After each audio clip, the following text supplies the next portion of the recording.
ایک تو اللہ تعالیٰ کی باتیں ہیں، نبی کی باتیں ہیں، وہ تو یعنی اللہ کا علم کامل ہے، اس کی بنیاد پر وہ بات آتی ہے، لیکن ان کو جو سمجھنا ہے، مثلا میں نے آپ کے سامنے یہ مثال رکھی ہے جی، روم کا جو ہے نا وہ مغلوب ہونا اور پھر فاتح ہونا. اب قرآن نے کہہ دیا 9 سال کے اندر اندر یہ ہوگا. اب ایک آدمی کا قرآن کے اوپر یقین ہے تو وہ تو کہے گا بس ٹھیک ہے یہ ہوگا. اچھا دوسرا آدمی بھی ہے، اس کا قرآن کے اوپر بھی یقین ہے، لیکن اس کو یہ جو جنگی سائنس ہے نا اس کا بھی پتہ ہے. اب وہ جو دیکھے گا یار یہ ایرانیوں نے ان رومیوں کو پورے شام سے نکال دیا ہے، پورے ایشیا کوچک سے نکال دیا ہے، وہ ان کے لیے اپنے ہاں بھی اب جو ہے نا وہ استنبول کی حفاظت مشکل ہو رہی ہے. تو یہ کیسے ہوگا؟ اور پھر یہ کہ اس وقت ایران کی اسٹرینتھ یہ ہے، ڈیفنس یہ ہے، تو کتنی بڑی فوج لے کے آنا پڑے گا رومیوں کو دوبارہ غالب ہونے کے لیے. اتنی فوج ان کے پاس ہے نہیں، یہ کیسے ہوگا؟ پھر وہ پورا نقشہ سامنے رکھے گا، پھر وہ اسے سافٹ بیلی دیکھے گا تو وہ اسے لگے گا کہ یہ ادھر سے آئیں یہاں سے آئیں، پھر ہو جائے گا. چونکہ قرآن نے کہا ہے ہونا لازمی ہے تو یہ کدھر سے آئیں گے؟ یہ آگے اس کا اپنا اسسمنٹ ہے. صحیح. غیر فوجی بندہ یہ اسس نہیں کر سکے گا کہ ہرکل کدھر سے آئے گا. وہ یہ کہہ سکتا ہے قرآن نے کہا ہے کہ یہ غالب آئیں گے تو غالب آئیں گے، کیسے ہوگا مجھے نہیں پتا، بس ہوگا. لیکن جس بندے کا فوجی بیک گراؤنڈ ہوگا وہ اس پوزیشن میں بھی ہوگا کہ وہ یہ بتا سکے کہ یہ ادھر سے آ سکتے ہیں، یہ فلانے رستے سے آ سکتے ہیں، کیونکہ یہ رستہ تو بلاک ہے، اتنی ادھر تیاری موجود ہے کہ ادھر سے تو یہ ممکن نہیں نظر آتے. اسی طرح میں ایک اور ذرا یہ مثال ذرا اگر مشکل لگے تو ایک اور مثال دے دیتا ہوں. مثلا آپ یہ دیکھیں کہ یوسف علیہ السلام ہے، انہوں نے خواب دیکھا ہے. والد صاحب کو بتایا یا ابتی انی رأیت احد عشر کوکبا والشمس والقمر رأیتهم لی ساجدین. میں نے دیکھا ہے سورج بھی ہے، چاند بھی ہے اور ستارے بھی ہیں تو وہ مجھے سجدہ کر رہے ہیں. تو 11 ستارے ہیں وہ بھی سجدہ کر رہے ہیں اور یہ سورج اور چاند بھی سجدہ کر رہے ہیں. اچھا وہ اس خواب کی تعبیر نہیں بتاتے، جس کا نتیجہ نہیں، وہ کوئی اور ہی بات کہتے ہیں جو ادھر نظر ہی نہیں آتی. وہ کہتے ہیں یا بنیا لا تقصص رؤیا کا علی اخوتک فیقیدوا لک کیدا. اب یہ دیکھیں یہ ایک اور ہی پیشن گوئی ہے کہ یہ تمہارے بھائیوں کو اگر تم نے اپنا یہ خواب بتا دیا تو یہ تیرے خلاف چالیں چلنا شروع ہو جائیں گے. یہ تو ادھر کہیں تھا ہی نہیں. اب یہ ہے وہ اس پیشن، وہ جو بھی دکھایا گیا مستقبل، تو اس میں اصل میں یہ بات دکھائی گئی کہ یہ اب جو وراثت آ رہی ہے نبوت کی، تو اگلی آپ کی نسل میں یہ یوسف کو ملے گی. اصل پیشن گوئی یہ ہے، باقی سارے متی ہوں گے، یعنی یہ یوسف کو ملے گی. تو باقی اب اس سے آگے حضرت یعقوب علیہ السلام کی اپنی سمجھ ہے جو کام کر رہی ہے کہ باقی بھائیوں کے دلوں میں شیطان نفرت پیدا کرے گا، حسد پیدا کرے گا، وہ چال چلیں گے، اس کو وہ جیسے ٹانگ کھینچنے کا ہوتا ہے وہ کریں گے. تو وہ یوسف علیہ السلام کو وہ بات بتا رہے ہیں جو اس کے نتیجے میں اب ہونی ہے. یہ ان الفاظ میں کہیں موجود نہیں تھی. اس کا تعلق یعقوب علیہ السلام کی اپنی سمجھ کے ساتھ ہے.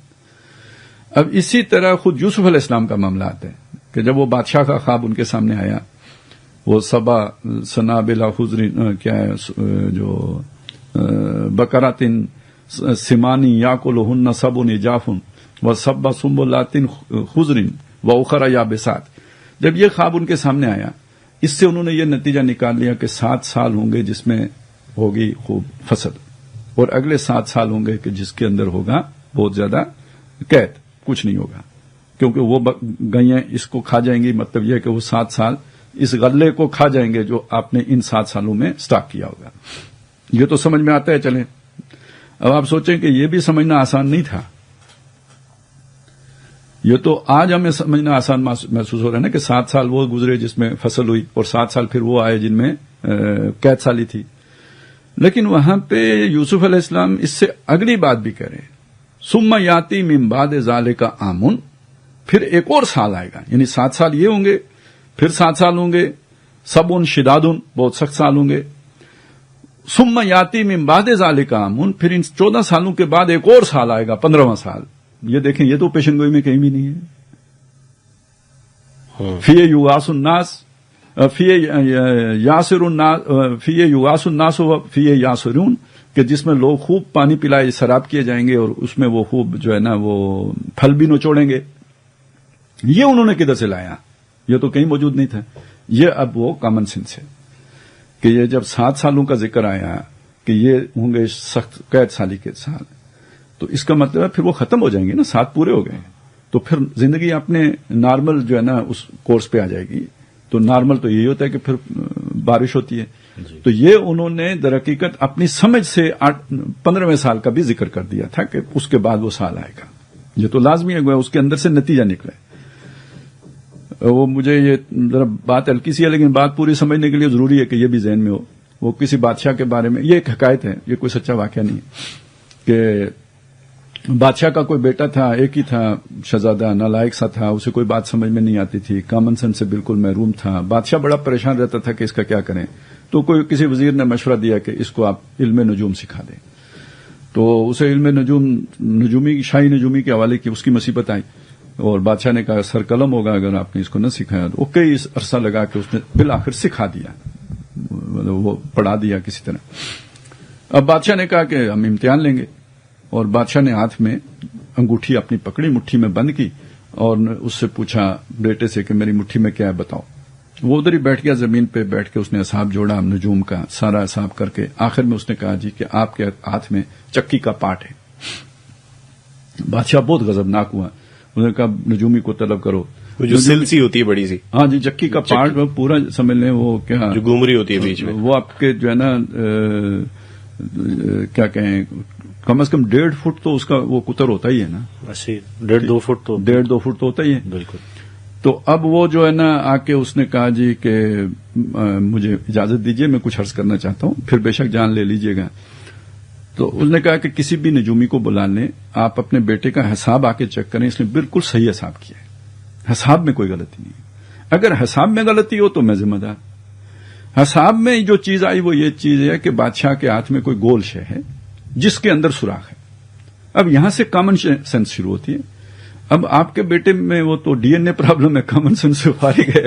تو وہ اب یہ ہے کہ جناب اس کو جو سمجھ آئی اپنے اس لمیٹیشنز کے ساتھ، تو اس نے کہا جی چکی کا پارٹ ہے، وہ اسی کا بیچ میں خالی ہے اور گول ہے. تو یہ تو اس کو اب سوچنا چاہیے تھا کہ وہ مٹھی میں کیسے آ سکتا ہے، وہ اس سے یہ خالی ہے. تو اس نے جان اپنی بچائی یہ کہہ کے. تو جب کوئی ایسا آدمی پیشن گوئیوں والی حدیثوں کو لے کے تو وہ بلاک بناتے ہیں نا، یہ روس ہے اور یہ روس کے ساتھ ایران ہے اور یہ آپ کا اتحادی ہے اور وہ حدیث میں یہ آیا ہوا ہے، تو وہ اصل میں وہ مٹھی میں چکی پکڑ رہا ہوتے ہیں، بریکٹس کو کلوز کر دیتے. ہاں جی، یہ اس کو دیکھ لیجئے. تو وہ اس کے لیے بھی جیسے میں نے بتایا کہ یہ جو پیشن گوئیوں کا علم ہے نا، اس کے ساتھ یعنی یہ صرف ایک تو آپ کے پاس وہ خبر ہو، اس خبر کا صحیح آپ کو کوئی شعور ہو، دوسری طرف حالات حاضرہ کو آپ کو پتا ہو، تیسری طرف آپ کے اندر کوئی ڈاٹس ملانے کی بھی ایک جو ہے نا ایک سلیم العقل جو جیسے ہم کہتے ہیں نا کہ صحیح ملا سکتے ہوں آپ. یہ کافی ساری چیزیں جمع ہوتی ہیں تو اس سے جا کے یہ بھی ایک طرح کا کشف سا بن جاتا ہے. یعنی عقل آپ کی کیسے کام کرتی ہے. یہ کوئی ایسا تو نہیں ہے کہ جیسے ہم کوئی ٹیکنیک سے سیکھ لیں کہ جیسے جی سوئمنگ ایسے کی جاتی ہے، بیٹنگ ایسے کی جاتی ہے، بالنگ ایسے کی جاتی ہے. یہ اس طرح کی چیز نہیں ہے. یہ ایک مطلب آپ کے ذہن کا فنکشن ہے جس کو یعنی اللہ تعالیٰ جس طرح آپ کو وہ بناتا ہے، چلیں آپ یوں کہہ لیں قدرت کی طرف سے یا جو بھی آپ کا وہ پیچھے سے آ رہا ہوتا ہے، تو اس سے کہتے ہیں نا فلانا کہتا ہے میرا ذہن بڑا منطقی ہے، کوئی کہتا ہے فلانا سلیم العقل ہے. تو وہ اصل میں یہ چیز ہے. تو وہ ڈاٹ کنیکٹ کرنا یہ ہر بندے کے بس کی بات نہیں ہوتی. اس سے پھر آپ کو چیزیں سمجھ میں آ رہی ہوتی ہیں. وہ بھی میں پھر عرض کروں کہ حتمی طور پہ نبی کہہ سکتا ہے، کوئی دوسرا حتمی طور پر کسی اس طرح کی بات کا جو نتیجہ وہ نکال رہے ہیں وہ حتمی نہیں ہوتا. حتمی نہیں ہو سکتا، لیکن یہ کہ وہ ایک اشارہ ہو سکتا ہے. لیکن مثلا وہی خواب اگر ہم دیکھیں، کون سا 7 بالیاں ہیں، وہ سبز ہیں، ہو سکتے ہیں وہ ہم جو نتیجہ نکالیں وہ اس کے برعکس کوئی شے ہو. اس وقت جب وہ ہو تو ہمیں سمجھ آئے وہ 7 بالیاں یہ تھیں اور یہ 7 بالیاں یہ تھیں، یا وہ 7 گئیاں یہ تھیں اور یہ تھا. تو یہ ایک ایشو رہے گا.